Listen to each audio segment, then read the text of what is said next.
Namaskaram, folks. We are starting this new series, Massage and Message, Massage and Message. So, the idea is that one has to get rid of mass as well as mess with age. That's true aging. Aging in a very positive sense, and that's what this series would try to convey. It's an auspicious occasion of Sri Ramakrishna Paramahamsa Jayanti, the 186th birthday of one of the greatest gurus of our times, Sri Ramakrishna Paramahamsa. अतः श्री गुरुध्यान स्तोत्रम् ॐ श्री गुरुभ्यो नमः सर्वसंप्रदाय स्वरूपाय सर्वगुरु ऋषि मातृपितृदेवदेवी स्वरूपाय सर्वपारंपर्य स्वरूपाय श्री श्री श्री रामकृष्ण परमहंस देवाय नमो नमः। ॐ हंसाय विद्महे परमहंसाय धीमहि तन्नो हंसः प्रचोदयात्। One of the greatness about Sri Ramakrishna Paramahamsa, who is considered to be a modern avatar, he himself has said that one who was Rama and one who was Krishna is now Sri Ramakrishna. The uniqueness about him is he's appeared in a time period when there are no black and whites. In the period of Rama, you could clearly distinguish those who followed Dharma from those who did not follow Dharma or who are adharmic. In the times of Krishna, already some bit of mixing had taken place, and you could see on the side of adharma, that is the side of Duryodhana, you had people with a little bit of ethical values like Bhishma, Drona, Karna to some extent. So you see that there's a mixture of dharma in adharma and adharma in dharma as well, because you can't think of all of the people on the sides of the Pandavas also, in spite of Krishna being there, to be entirely dharmic. And now in Kali Yuga, you can see that there are absolutely no blacks and whites. It's all shades of grey. And to have an avatar at this kind of a time makes it all the more difficult a task for the avatar. And that is essentially what you see in Sri Ramakrishna Paramahamsa. That is one unique feature of him as an avatar. The other unique feature of Sri Ramakrishna Paramahamsa is the fact that while Rama was a Maryada Purushottama and Krishna was a Leela Purushottama, you could see that Ramakrishna Paramahamsa was a sadhana Purushottama. He did all kinds of sadhanas and achieved dharma through all of them, and eventually protected dharma through the establishment, not by himself, but through his students led by Swami Vivekananda, Swami Brahmananda, Swami Turyananda, and other great disciples of his, the Ramakrishna mission, which does yeoman services even today in various fields, education, health, apart from the spiritual and religious processes, of course. So that's the amazing saint who brought spiritual practices to the common people through very, very practical analogies. The Gospel of Sri Ramakrishna, which was written by Master Mahashaya M, which has been translated into pretty much every Indian language and most foreign languages as well, is so endearing to people, sadhaks, practitioners like us, primarily because of its beautiful simplicity and the enormous amount of analogies from day-to-day life that through which he introduces very complicated concepts. And he used to say that he, as a baby, went around the Saptarishi Mandala and then asked one of the Saptarishis to come down with him as part of his avatar Leela. And that was Swami Vivekananda. So while he ascribes that Saptarishi precedent to his disciple Swami Vivekananda, considered himself as a baby, childlike, that innocence.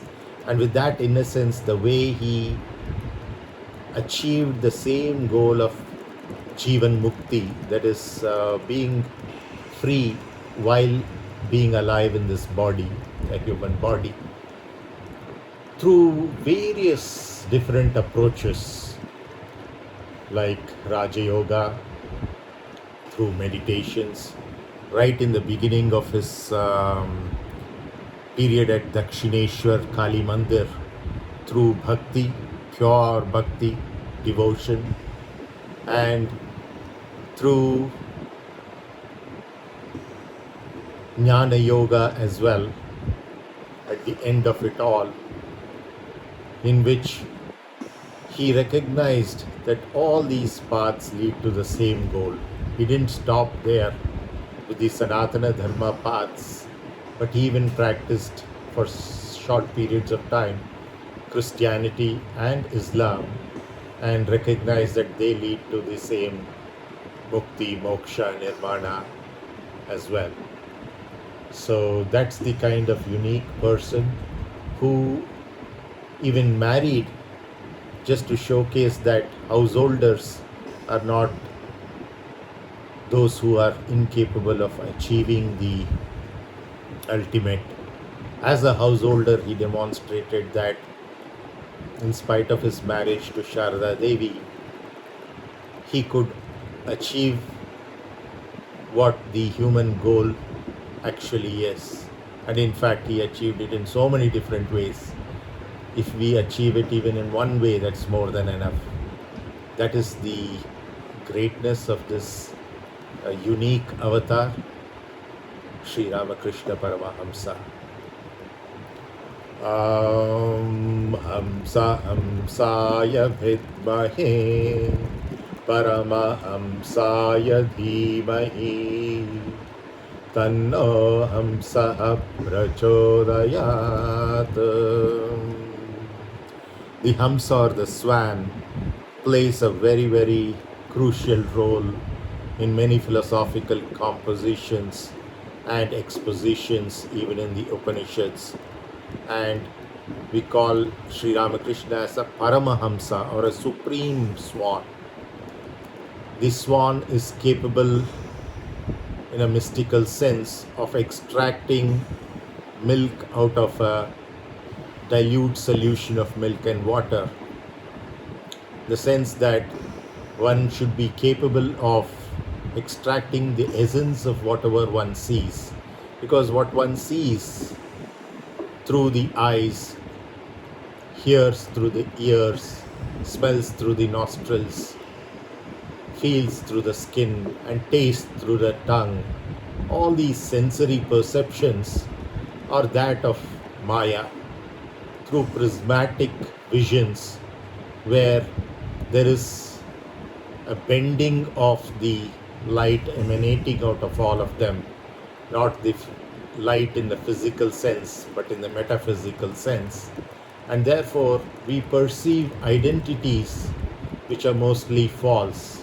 Not only false identities for ourselves, which we call as the ego, but also we see everything else and everybody else also in a sense of what they aren't.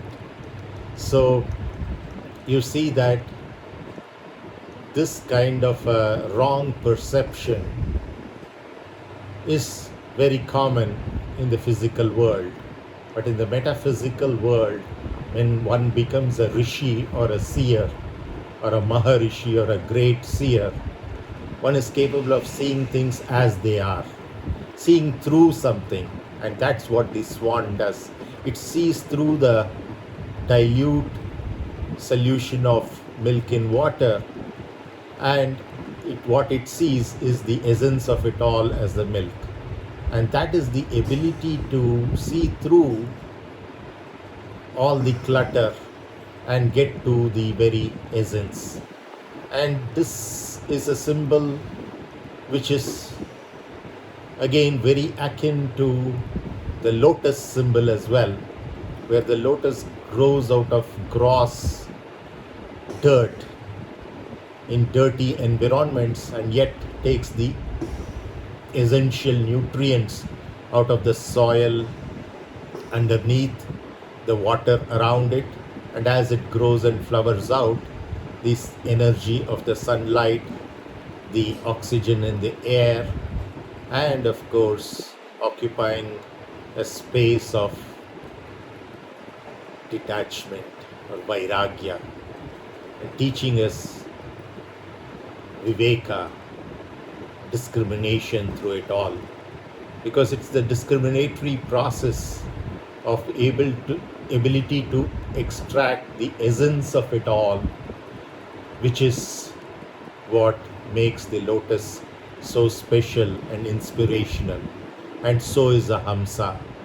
And a Paramahamsa is a supreme kind of a Hamsa who extracts not the milk out of the dilute solution, but the spirituality or metaphysics out of the material or physical world.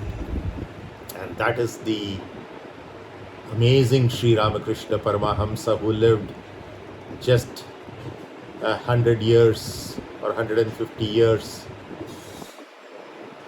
before this point in time in the British India, amidst all the kind of issues that were there in the Dakshineshwar of that time in what is today West Bengal, Kolkata. It's amazing what he could achieve and how he could bring up his disciples to propagate the essence of Sanatana Dharma, not only throughout India, but throughout the world. The rest is history, of course, after the Chicago Parliament of Religions in 1893, when Sri Swami Vivekananda addressed the people gathered there as brothers and sisters of America. That is the kind of inclusivity that Sri Ramakrishna Paramahamsa practiced and Sri Swami Vivekananda preached. In which sense, you actually don't need the other ethical practices because they're all natural fallouts. When we are inclusive and when we become mother-like, the mother doesn't need to be told to take care of the baby or the child. She does it automatically. That is her very nature. Caring, sharing and loving. And all the other sattvic attributes of purity and hygiene and peace. All these become collaterals that come automatically when one realizes Ya Devi Sarva Bhuteshu Matru Rupena Samstita Namastasyai Namastasyai Namastasyai Namo Namaha. And that Matru Bhavadharini in Dakshineshwar, Kalika Durga Parameshwari, was the one who completely managed the life of Sri Ramakrishna Paramahamsa. he saw what is in his Agnya Chakra, basically in the Murti that was ahead of him. So that is the amazing, beautiful life history of Sri Ramakrishna Paramahamsa, through which he taught us the way to live our lives. In a sense where you accept all the rules that are around you as your own rules, and you accept whatever is there at this moment of time as it is, joyfully, not grudgingly, consciously, not accidentally, with full awareness, and taking upon oneself the responsibility for all that one is physically, subtly, and causally. This enables one to see that one is not only the physical body. You can go beyond our Annamaya Kosha, busting that balloon into a bigger balloon that is around our physicality, which is the Manonmaya Kosha. The physical body or the Annamaya Kosha is centered at our Mooladhara Chakra and ends where the skin ends, whereas the Manomaya Kosha, centered in the Swadhishthana Chakra, extends beyond the body, for some a few inches away from the body, for some a few feet away from the body. That is our Manonmaya Kosha, our subtle body, which consists of our mind and our intellect. The sharper the intellect and the more loving and compassionate the mind, the more larger is this balloon of the Manonmaya Kosha, into which this physical body is contained, like being inside a balloon. These days in cricket, the bubble is a very common terminology for the cricketers to be in a bubble for a while, which is the quarantine period, and then remain in that bubble during the game that is played, so that they're not infecting the other players and whoever else comes in contact with them. So that kind of an isolation is what we are seeing of the Annamaya Kosha, which is formed because of the Anna, or the food that we consume, and the Manonmaya Kosha, which is formed because of the emotions, feelings and thoughts that we generate, once again, which is basically an effect of the environment or surroundings that we are in.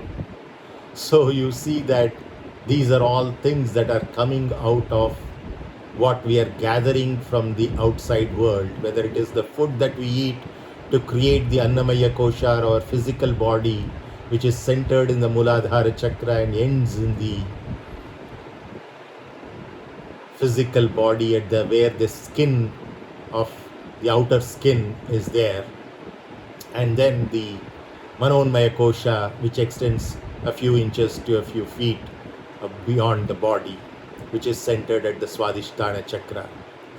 The next bigger balloon, into which even the Manonmaya Kosha is there, is what is called as the Jnanamaya Kosha, or our intellectual body, and that is something which could be a few more feet larger than the Manonmaya Kosha in terms of a diameter, if you're thinking of these as ellipsoidal entities, which is what we are illustrating by the Linga as well. The Shiva Linga is an ellipsoid. A three-dimensional ellipse is an ellipsoid, just like a three-dimensional circle is a sphere. In 2D it is a circle or an ellipse. In 3D it is a sphere, or more generically an ellipsoid. And that ellipsoid of the Jnanamaya Kosha is centered in our Manipura Chakra, and that is further contained within another balloon, which is called as the Pranamaya Kosha, and it is centered in our Anahata Chakra. As you know, the lungs are over there, and that is associated with prana, which many people just see superficially as a breath. Yes, it is true, but it is far beyond the breath. There are many different types of prana which I'll cover in a future episode. But essentially, prana is life. We say that when somebody passes away in most Indian languages, that the prana has left.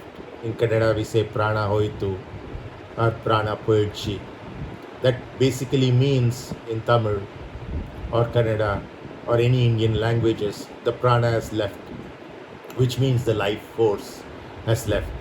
And that is basically the Pranamaya Kosha, which we recognize as our next level of identity. The grossest identity we can have is the physical or material Annamaya Kosha, where we end where the skin ends. But then we start recognizing our true identity is much bigger in a spatial and temporal sense, not just between our birth and death. And then we recognize that no, we are not centered in the Muladhara of Ganesha, but we are centered in the Swadhishthana of Muruga Kartikeya, and that we are the mind. A little more spiritual evolution, seeking perception enhancement through sadhana, whether it is Raja Yoga, whether it is Karma Yoga, Bhakti Yoga, Jnana Yoga, or combination of these in Sankhya Yoga, we eventually reach a situation where we are in the Manipura Chakra of Ayyappa, and that's where we recognize that we are in an even bigger balloon than our mind. We are not where our skin ends, we are not where our mind ends, but we are where our intellect ends, and that's the Jnanamaya Kosha. And further, when we expand our spirituality, going deeper and deeper into ourselves, we see ourselves as a much bigger balloon. It's very interesting that as you go inside, you see how much more bigger you are. And that's the beauty of it. Going in actually doesn't make you shrink, but makes you recognize your actual bigger size. Eventually you will see that you are infinity, but these are steps where you're growing in stature, growing in dignity, and growing in your reality. And once we come to the Anahata Chakra in our meditation, as our Kundalini rises at the Anahata Chakra, we recognize that we are actually an even bigger balloon than our intellect. That is basically our prana, or the life energy. So we are out of our physicality, blown out of our mind, further exploded from our intellect, and now into the life energy that we really are, much, much bigger. And then the sadhana doesn't stop there. We continue some more of our meditations. We continue some more of our devotion. We continue some more of our explosion through jnana and vijnana, or the science, the true science, not the Western kind of the physics, but of the metaphysics. And then we move up from the Anahata Chakra to our Vishuddha Chakra, the pit of our throat. So this transition from the Anahata to the Vishuddhi, from Lakshmi Narayana to Saraswati Brahma.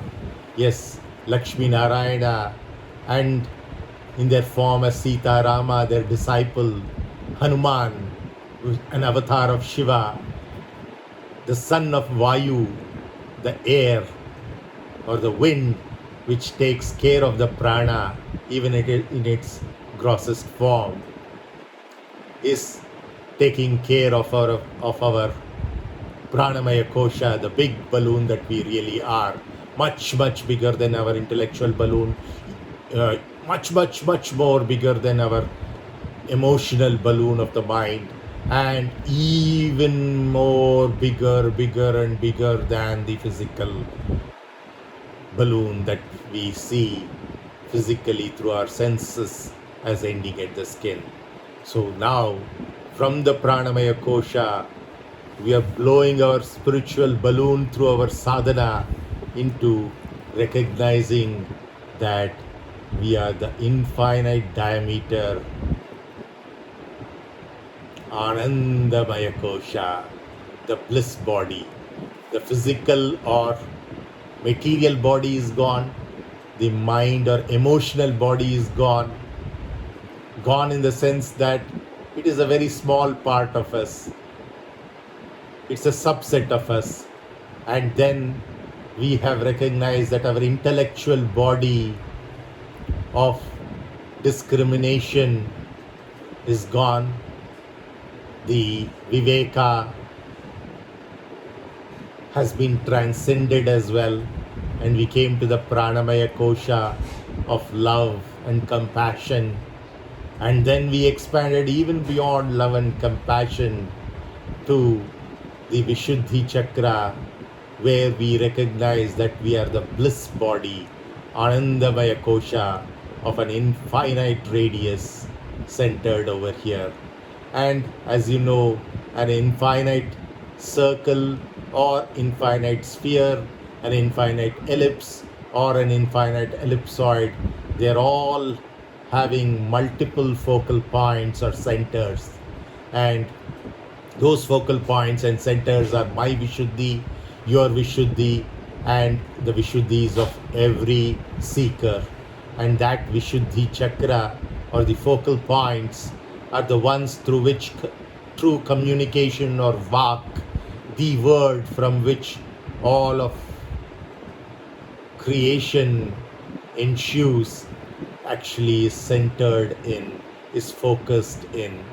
And that's the Vishuddhi Chakra from which the Aumkara, the sound of Shiva's Dhamru, emanates.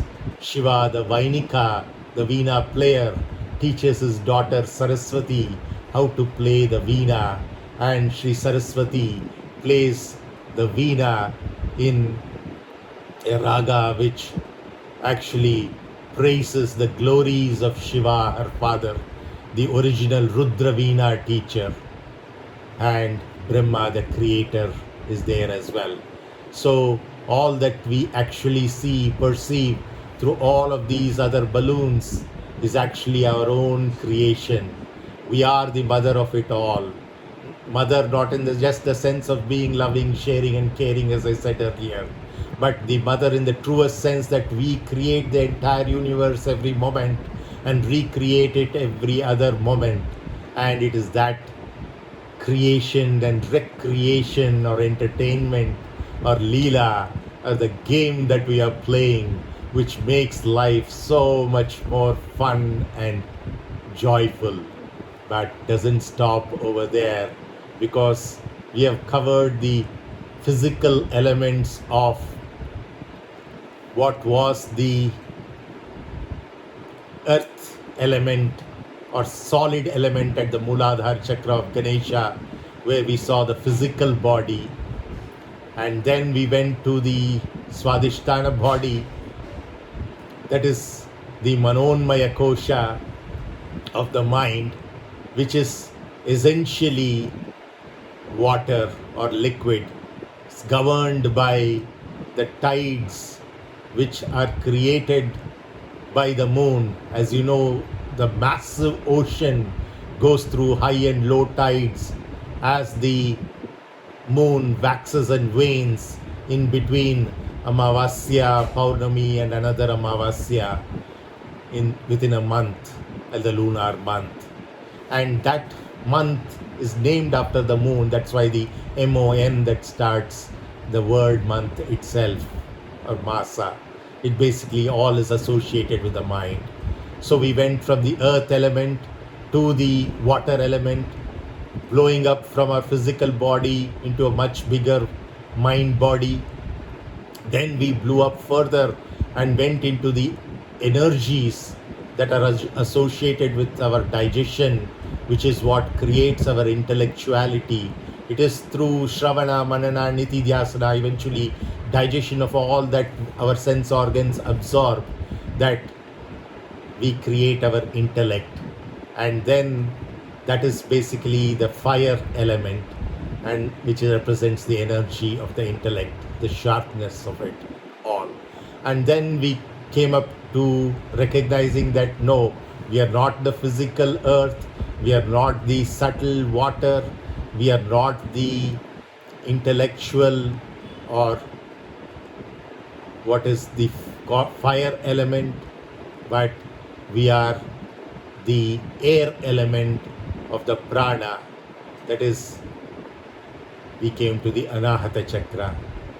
That was one level of evolution. And now we have gone even beyond that state of Lakshmi Narayana and Hanuman to Saraswati, Brahma, the creative nature of ours, not just the sustenance nature of ours, not just the valor and courage nature of ours, or the dharmic nature of ours, and not even just the fundamental, strong, foundational nature of ours, but beyond all of these. And as we are going up, remember, we are not surrendering or giving up Ganesha. Ganesha joins with us on this journey. He is right there in our journey, right from the beginning all the way to the end when we reach the Sahasrara. So in the journey from the Muladhara to the Swadhishthana, Ganesha is our only partner, of course, along with his family of the all-powerful Siddhi, the all-intellectual Buddhi, and of course his cute little daughter of contentment, Santoshi Mata.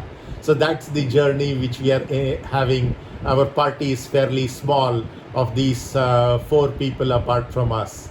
Then once we come to the Swadhishthana Chakra, we have for our extra company the valorous and courageous Muruga, along with his own powers of the natural and ethereal Valli and the divine and resplendent Devayane, and of course his Kritika Matas, who are so motherly in nature. That is the mind associated with the mother as well.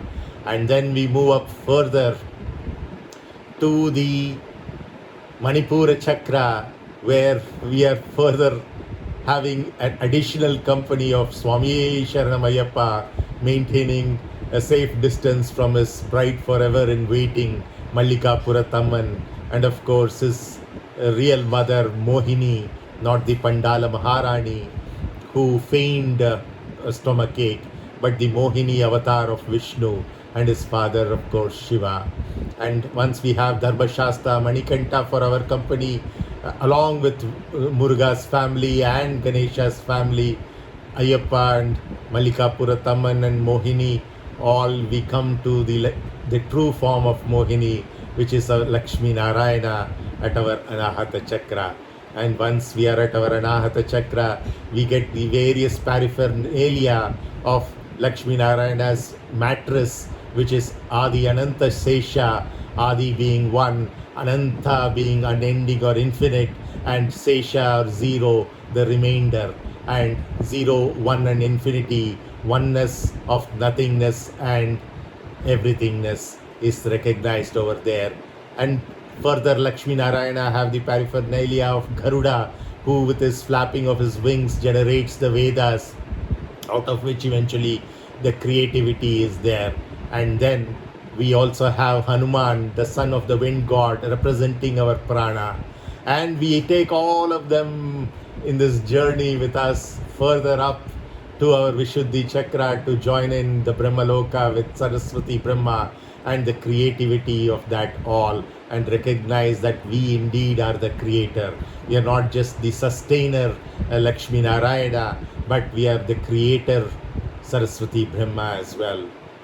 And then they all ensure that we have come out of our Panchakoshas, namely the Annamaya Kosha, the physicality. We have come out of the Manonmaya Kosha, or our subtle emotionality. We have come out of our In the Manipura Chakra, we came out of our fire element, earth, water, and fire element as well. And we have gone over the Jnanamaya Kosha, or the intellectual body, into what is the Pranamaya Kosha, or our life energy body, which is basically the associated with the air element, and now the space element covers the Panchabhutas of earth, water, fire, air, and space. Essentially, what we are talking about is solid, liquid, energy, gas, and the space time.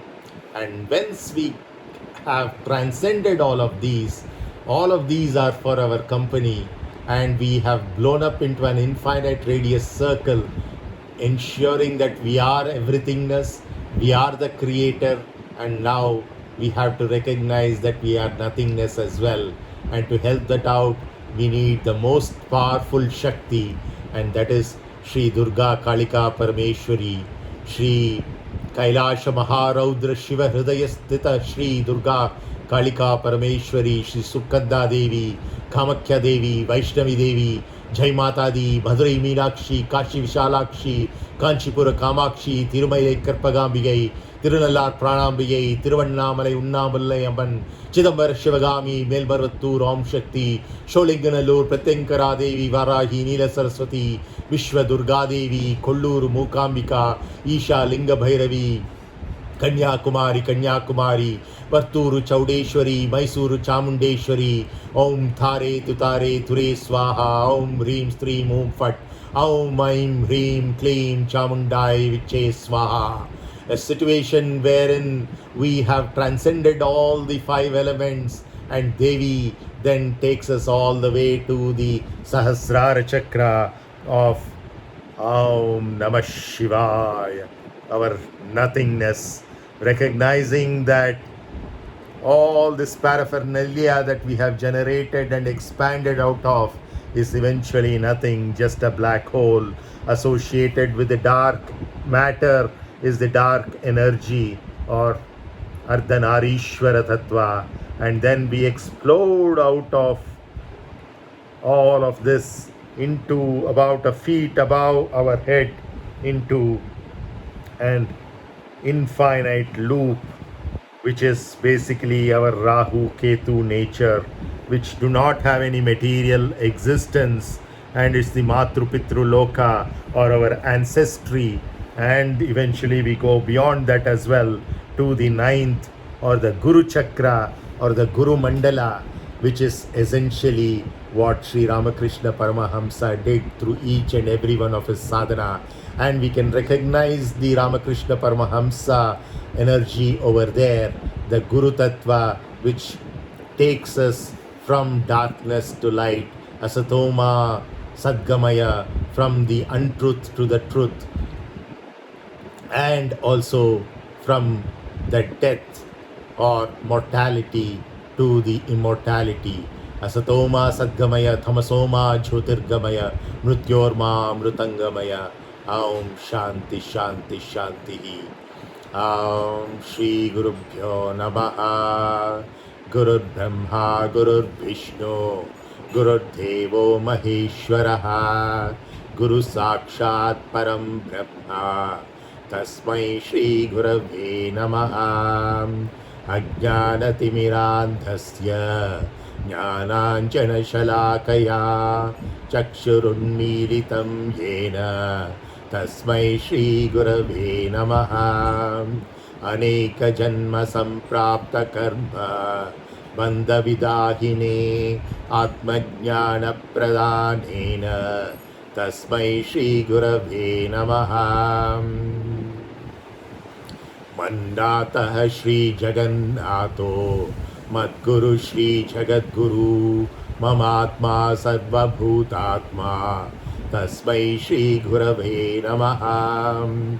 Brahmanandam Paramasukadam Kevalam Jnanamurtim Dhandvatitam Gagana Sadrusham Tattvamasyaadi Laksham एकं नित्यं विमलमचलं सर्वदी साक्षिभूतं भावातीतं त्रिगुणरहितं सद्गुरुं तं नमामि। ध्यानमूलं गुरोर्मूर्ति पूजामूलं गुरोपदं मन्त्रमूलं गुरोर्वाक्यं मोक्षमूलं गुरो कृपा। आदिगुरु अद्वैतगुरु आनन्दगुरु ॐ चेद्गुरु चिद्गणगुरु चिन्मयगुरु ॐ जय गुरु शिवगुरु हरिगुरु राम जगद्गुरु परम गुरु सद्गुरु श्याम। ॐ मङ्गलम् ॐकारमङ्गलम् गुरुमङ्गलं गुरुपादमङ्गलम्। ॐ मङ्गलम् ॐकारमङ्गलं गुरुमङ्गलं गुरुपादमङ्गलम्। ॐ मङ्गलम् ॐकारमङ्गलं गुरुमङ्गलं गुरुपादमङ्गलम्। जय गुरुदेव। ॐ श्री गुरुभ्यो नमः। दत्तात्रेय दत्तात्रेय दत्तात्रेय पाहि मां दत्तगुरु दत्तगुरु दत्तगुरु रक्ष माम्। ॐ श्री दक्षिणामूर्तये नमः। ॐ श्री आदिगुरुदक्षिणामूर्तये नमः। ॐ श्री आदिगुरुदक्षिणामूर्तये नमः। पूज्याय राघवेन्द्राय सत्यधर्मरताय च भजतां कल्पवृक्षाय नमतां कामधेनवे धूर्वादिध्वान्तरवये वैष्णवेन्दिवरेन्दवे श्रीराघवेन्द्र गुरवे नमो अत्यन्तदयाळवे। ॐ साई श्री साई जय जय साई। ॐ साई श्री साई जय जय साई। समर्थ सद्गुरु साईनाथ महाराज की जय। श्री साई बाबा पादं शरणम्। ॐ श्री रामकृष्णार्पणमस्तु। ॐ श्री शारदा देवी मातार्पणमस्तु। ॐ श्री विवेकानंद स्वामिने नमो नमः। जय गुरुदेव।